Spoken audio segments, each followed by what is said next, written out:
I'll just introduce everyone as we go. We're going to start with Marty McComb. He's the Federal On-Scene Coordinator with the EPA's Emergency Response Unit.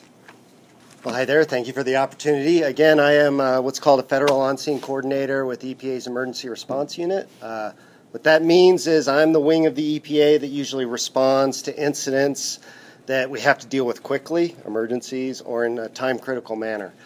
This particular one is nice for me. I usually go job to job actually dealing with actual releases and imminent threats. This one we were kind of called in yesterday morning to come up based on our experience and take a look at the berm up at the Smurfit stone site. Just because there's been concerns about its stability and what would really happen. So again, this is sort of a pleasure for me because I'm not like in the heat of it. There is no real imminent threat that we can see, but I think we all would agree we just want to be prepared if something does happen. So sort of the goals, I came in yesterday. I had a team come in yesterday night. The team is out there working on the site now. And the goal of what we're trying to do is just kind of a rapid assessment of what's going on up there. A lot of people have looked at that berm. The Corps of Engineers, I understand, has looked at the berm. There's another wing of EPA that's been looking at the berm. But we were just coming in. I'm used to working with my crew in the way that I work, somewhat of an independent assessment, and we're just doing a rapid assessment of what we see. I did something yesterday. I don't see any flags that are going on out there, but again, we're just kind of trying to take all the precautions.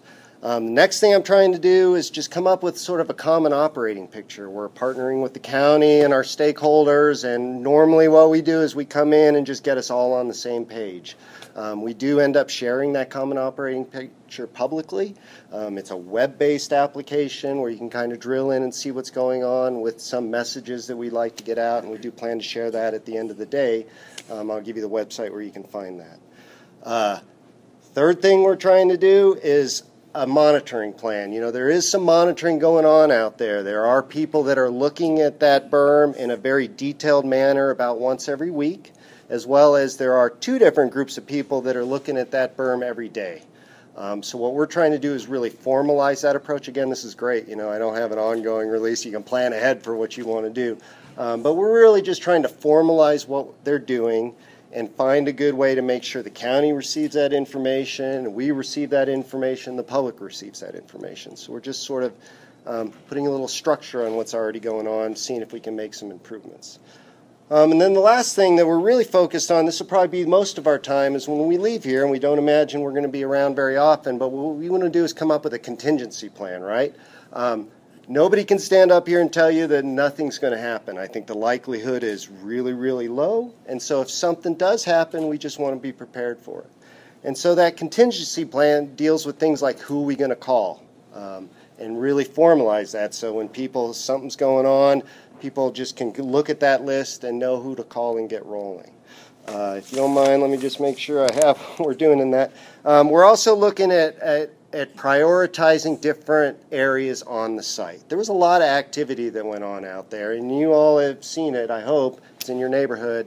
So we're just looking at the operations that went on, some of the actual data that went on, and just in the unlikely event that something happens out there, either now or in the future, we know our first steps of what to protect, right?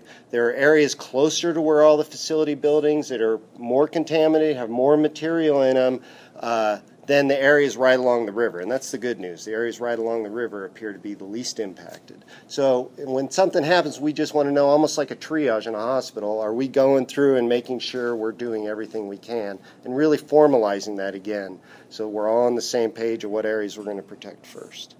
At the request of the county, we're also doing a few things. If something does happen, where are we going to collect samples? You know, again, these events happen. You want to go out and collect information quickly. It's good to have up front, where are we going to collect samples, what are we going to analyze for, so you're not thinking, trying to make that up as you go along. We're also, because, you know, I always plan for the worst, and I'm usually always involved in the worst, and I think at this moment we can make some recommendations about what really should be on site. Staging some materials out there that you might need to fortify and get to work so that, again, if something happens, you're not out there looking for materials, looking for equipment. You kind of know where you're going to pull stuff from. And then in a very general sense, working with some of our engineers, if it does happen, what sort of things are we going to do to immediately stop it? If the berm fails, how are we going to try and put it back together quickly? And we can't really account for everything that goes on, but I think with our experience, there at least is some guidelines that we can provide so that people can get started getting to work. In essence, we're trying to make it so that the response can happen locally initially. It's always the way it happens. My crew, we have a lot of capabilities and a lot of authorities under the law, but we're going to be at least 12 hours out from coming in. And so we're really trying to come up with a situation if something does happen again in that unlikely event, the people here on the ground, people here locally can really get on it quickly, and then hopefully we're not needed, but if we are, we're just kind of coming in and trying to fill in the gaps. My group tends to try and be a very transparent organization. We're here to protect you all and your environment. So we're on work now on a public website that'll be available. That website address is response.epa.gov/Smurfit Stone 2018. And we'll distribute that so people can find it, all one word. We started setting up the website this morning, and my crew's out there working now, but by the end of the day, we hope to start releasing information through that and really integrating with the resources you already have in place. I don't know if you wanted me to cover anything else, but in general, that's sort of what I'm doing out here. We're happy to take questions. Yes, ma'am. I know the EPA doesn't believe there are any contaminants, but just in case there were, why aren't you doing anything to contain it? Well, I don't, and again, I was called in yesterday, so I can't speak too much about what data is available. I'm here focused on the berm, but I don't know if I characterize it that EPA doesn't believe that there are any contaminants. I think everybody would agree that there are contaminants out there. I think what they're trying to find out with some of the sampling is what those levels are and how much of them there are out there. And again, I can't comment to why we're not doing anything to contain them.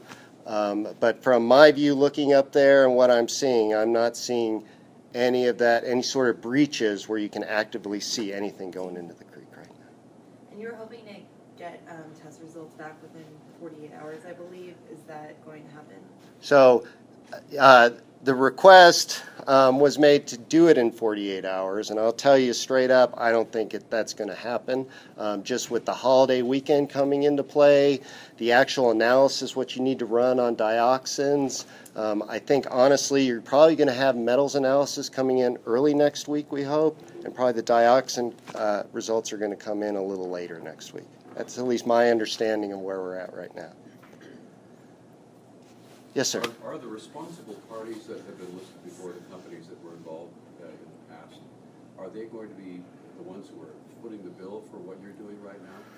Yeah, so that's left to be up in the air. Really, I'm kind of coming in as a consultant, and the way the law works, if there is an immediate threat or an actual threat that's substantial, then I can start telling people what to do. But at this point, I'm here in a consultant role. At this point, our contractors, we have a very light footprint. At this point, us, are probably footing the bill for what's going on up here. But I think, that is still to be left out. But if something does happen, that's when I can start getting involved and being reimbursed for what we do. Yes, sir. The stability of those berms out there have been a concern for many, many years. And yeah. The county's raised that concern several times over the last couple of years at least. Why are you guys just now doing what you're doing? Why wasn't this done 2 or 3 years ago before the high waters came? Or in 2011? Yeah, again, very good question. I can only answer for my role that's on it. And I heard about this site yesterday at literally 8:15 in the morning. I was on a plane here by 2.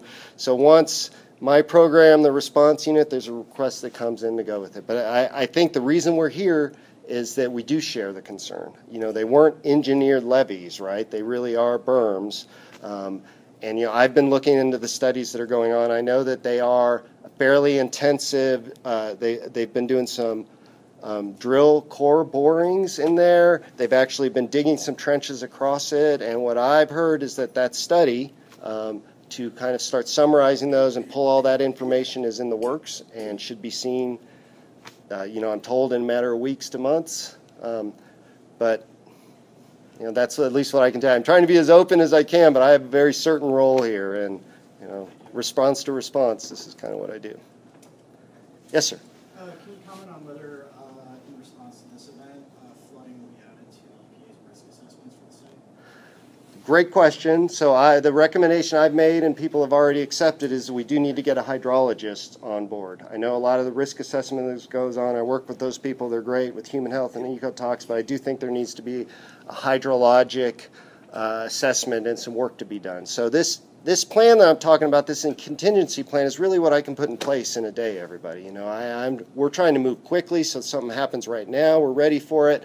But what we're trying to set up is a longer-term contingency plan. Like I know a big concern up here is the ice dams that break, right? We're not really dealing with that sort of environment right now. So there's more work to be done. And some of the things we've already been recommending is some hydrologic work, not only in conjunction with the stability of the dams, really trying to understand a little bit more of the erosion that's going on the Clark against the berms, do some study in that. And then what I feel is probably most importantly that I think we're really going to recommend is a model or looking at the site, and if a berm does come down, where's that water going to go? So you have a really clear idea of those areas I talked about. We're trying to classify low, medium, high priorities right now. That's what I think is probably most valuable right now is the berms come down, the water comes through the breach, what's it going to do?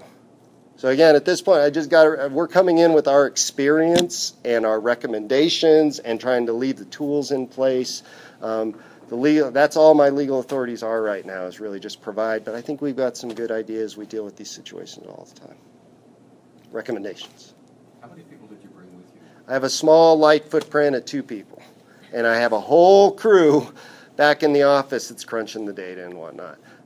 There has been a lot of work that's gone on that site. There's been a lot of mapping. I know there's been a lot of samples. I'm really more interested in the mapping and the work that's going on. And so we are really, one of these things I mentioned about this common operating picture is bringing in that critical information, that critical mapping information, and get it out to the people that need to see it.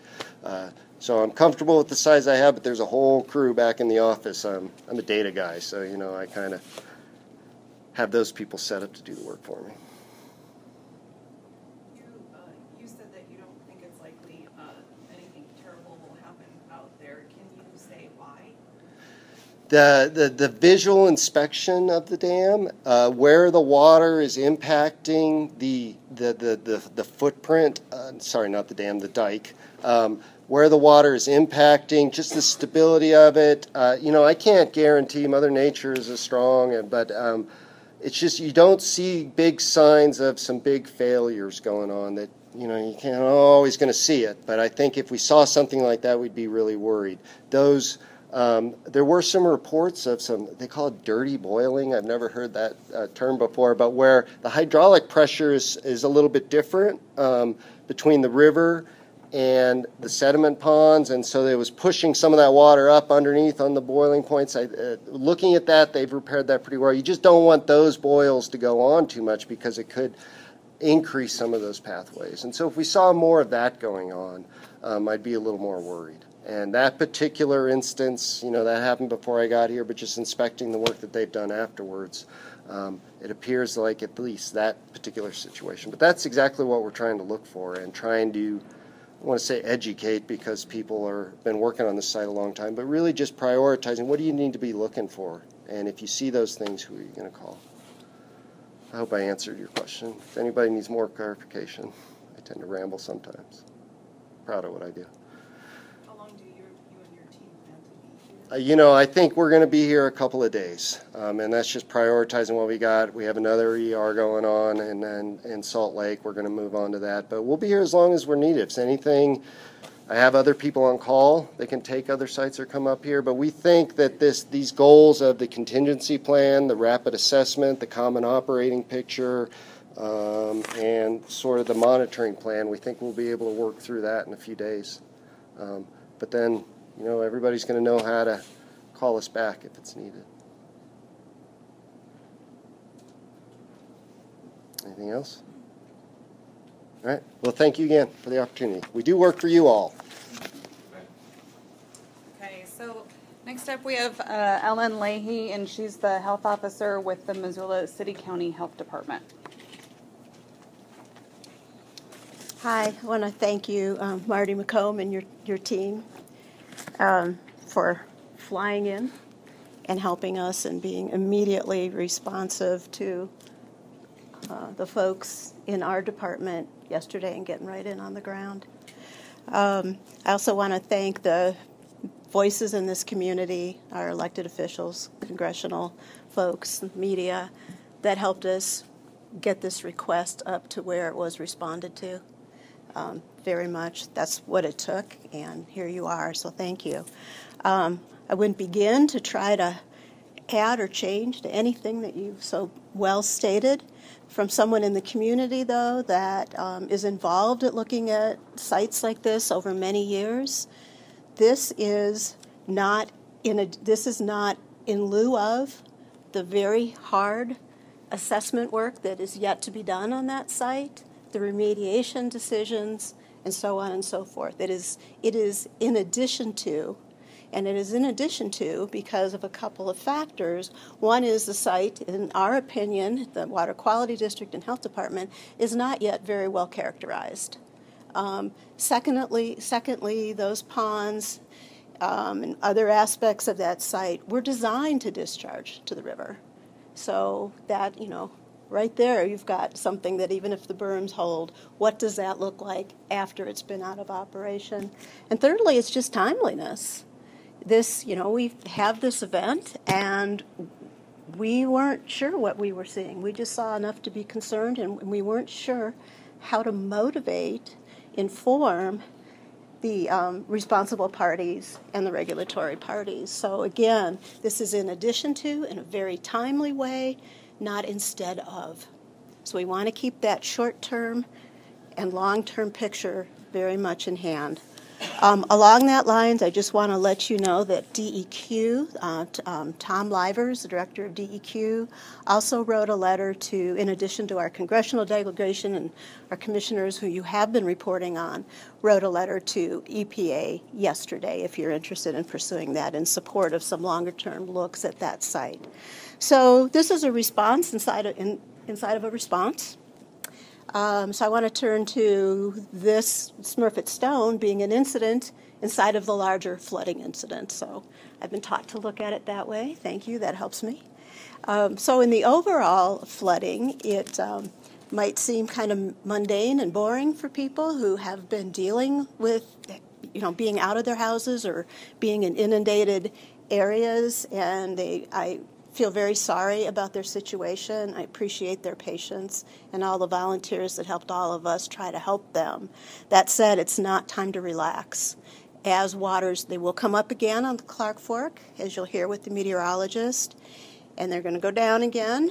And then as the water recedes, the contaminants, just basically the dirt in that water, which we know contains sewage, runoff, chemicals, actually becomes more concentrated as the water evaporates. So the risk of exposure to any of those contaminants is actually at a higher level, is actually greater. So tired, not the time to relax. Then there are other areas, as you'll hear in the meteorological report, along the Bitterroot in Missoula County, so it enters Missoula County around Lolo, that are actually going to be seeing the increasing waters, and some folks may have not experienced that type of inundation yet. For those folks, watch your individual well. Get on the information website. There's fact sheets for septic. Luckily, Lolo has its own wastewater treatment plant. Not everyone's on it. There's information for wells, well water, what you can do. And most of all, keep yourselves and your kids out of the water. Keep yourself as clean as you can. Use that website to guide yourself, and we'll keep monitoring the situation. And I never go to a podium without talking about immunizations. So for those who have not yet checked their tetanus booster status and did not avail themselves to our Blue Cross Blue Shield clinic, there's still time to do that. You can do that by calling or coming to our walk-in immunization clinic at the health department. Because of the holiday weekend, it won't be open again until Tuesday till Friday. Our nurses can advise you. We have a sliding fee scale. Any questions? Thanks. Okay, Ray Nicholas is a hydrologist with the National Weather Service.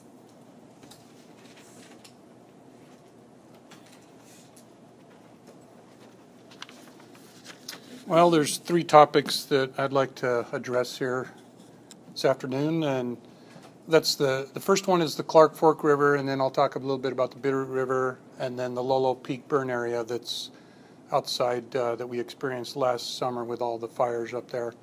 The good news is the Clark Fork River here in Missoula is going to be cresting as we go into later this weekend and into next week, and the crest on the river will be around that 11.3 foot level, which is still, about a foot or so over the flood stage, but it's going to be cresting 2.5 feet lower than what we experienced here a few weeks ago. So that's good news on the Clark Fork River here, at least going in through next week. So good to see that. We're seeing a lot of the snow in the high countries now starting to dwindle and just move up to the high countries. So as we go through time here, the Weather Service is going to keep a close eye on any type of storms, any type of storm systems that could produce, big rain events as we go into June to make sure that the river doesn't get any higher. Now onto the Bitterroot River. That river looks like it's going to continue to climb. We're getting the snow melt coming out, pretty slow rate, but it's just continuing, and the Bitterroot River will continue to climb. And we're expecting it to peak sometime in the Monday or Tuesday time frame of this coming week, and that'll be in the 12.5 to 13 foot range. We've had a warning out for that for a while now. It'll get a little bit higher than it did here a few weeks ago when it crested at about 12.2 feet. So we will see the Bitterroot get higher, and the areas of concern for that will be out in Lolo. As we get into that 12.5 to 13 foot range. We'll have to keep a close eye on that the river doesn't come over the banks and start inundating some of the residents that are closer to the river down in that location. The third thing is that Lolo Peak burn area that's up in the mountains just to the west of Lolo, that's going to be kind of a concern as we go through the entire summer. When we get into these high intense thunderstorms that can produce rainfall in a quick time frame, and we get half an inch to an inch of rain up there in a real short time frame, we can have debris flows and flash floods come out of those hills. The biggest threat is probably going to be the Forest Service roads up there, but there are a few residents at the bottoms of some of those draws that could experience some debris flow and flash floods if we get those thunderstorms that are capable of producing that rain. Tonight, we have some storms that may be coming out of Idaho that the Weather Service is going to keep a real close look on. We're open 24 hours, so we'll be monitoring that throughout the night tonight if they do, in fact, go over that Lolo Peak burn area, and we'll put out warnings that would go out immediately to the public. It's going to be a quick reacting thing, though, so if it does happen, it could happen within half an hour, 45 minutes, so not a lot of time. People just need to be aware that they're in those areas, and that could be coming if that in fact happens. So I think that's all I had, unless there was any questions. Is there a danger of mudslides out there? That's what we're talking about when we talk about debris flows. Debris flows are a combination of rock, trees, mud, and all that kind of rushing down a hill. So if we were to get a thunderstorm that dumped the type of precipitation that we have identified, that would be something to look out for, yeah. It's a short blast that comes down. It doesn't travel very far, but there are a few locations there that could be impacted.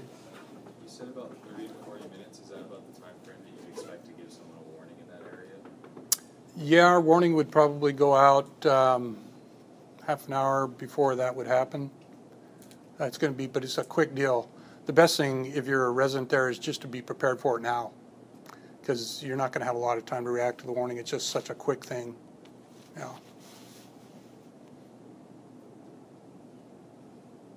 Okay. We just have one final speaker. We're going to hear from Adrienne Beck, and she's the director of our Office of Emergency Management.